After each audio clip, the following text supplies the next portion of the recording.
Hey guys, what's up? Carter here. Man, beautiful Saturday. A little windy, but beautiful. Today I'm going to do a video about spine whack tests and whether you guys think they are valid or not.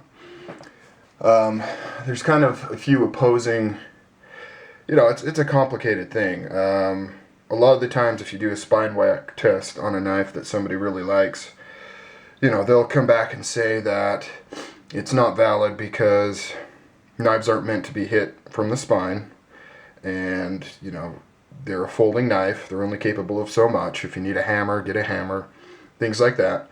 And then you've got people that that's the epitome of a folding knife, right? Being able to whack the crap out of it and see which one's stronger, which one's not. Now, as I mentioned, it's kind of a complex issue because in my mind there's a certain amount of practicality to what is an acceptable amount of spine whacking. A lot of makers, most do, and if they don't, they should, do a light spine whack test before they ship anything out.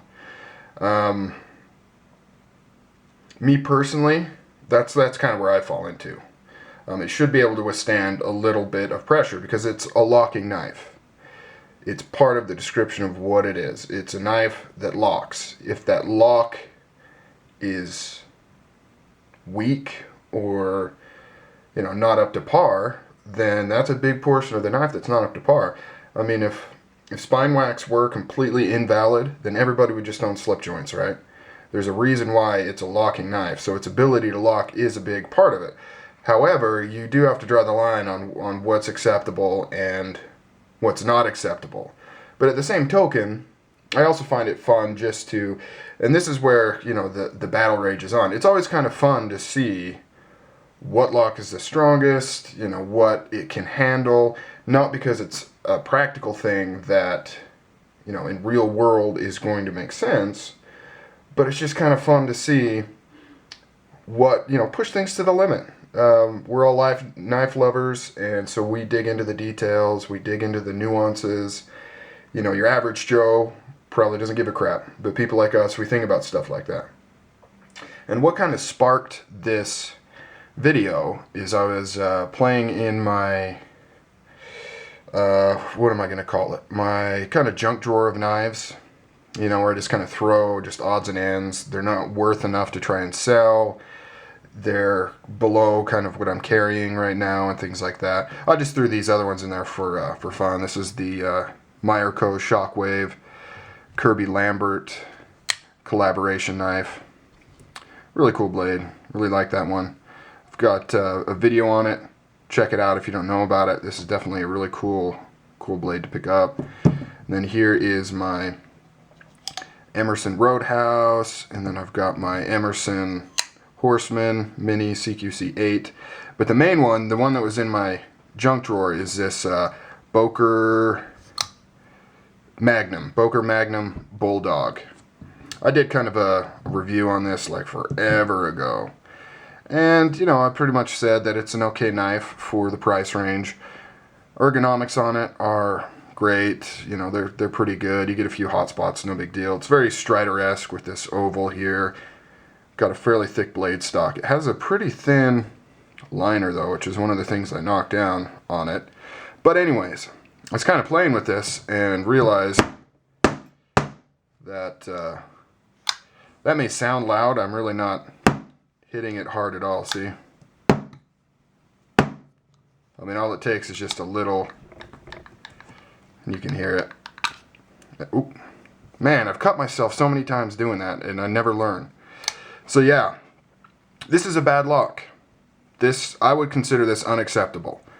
As a locking knife, it should be able to withstand that, and I think testing that is very valid, because you don't want this thing closing on you.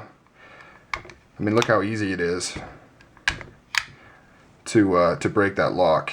And I suspect the reason is because the tang appears to be cut at too much of an angle, would be my guess. It's hard to tell though, because I've got knives that have a pretty angled, in fact, the Emersons have a very angled tang, and yet they don't fail like that. It could be because it's titanium and it sticks a little. I don't know, but yeah. You can hear it. It doesn't have rock, so it's not a matter of the liner not going over far enough. It's that it slips. A little bit of pressure and it slips out of place. So yeah, so this is what kind of sparked it. I think I dropped it or something, and it, you know, just like sitting on the floor, I dropped it and it failed. And so I thought, you know what, I'll do a video on it. So I'd like to know what you guys think personally about spine whack tests. Are they valid? Are they invalid? And if they are valid, you know, at what point do you draw the line? What do you consider overextending the practicality of the knife? You know, pushing it beyond what any sort of folding knife should be able to handle. Where, you know, that line is kind of the thing that goes up and down, right? And does that line change the more expensive the knife gets? You know, if you say, well, it should be able to handle, you know, a little bit of tapping and be fine, but it shouldn't handle, you know, whacking it hard, does that count for $20 knives clear up to $400 knives? Or do you think $400 knives should perform better in that respect than cheaper knives? And if so, why? And in fact, if you could do a video response, that'd be really cool. I mean, it's not I'm not doing a contest or anything, but I always like hearing what people think about things like this.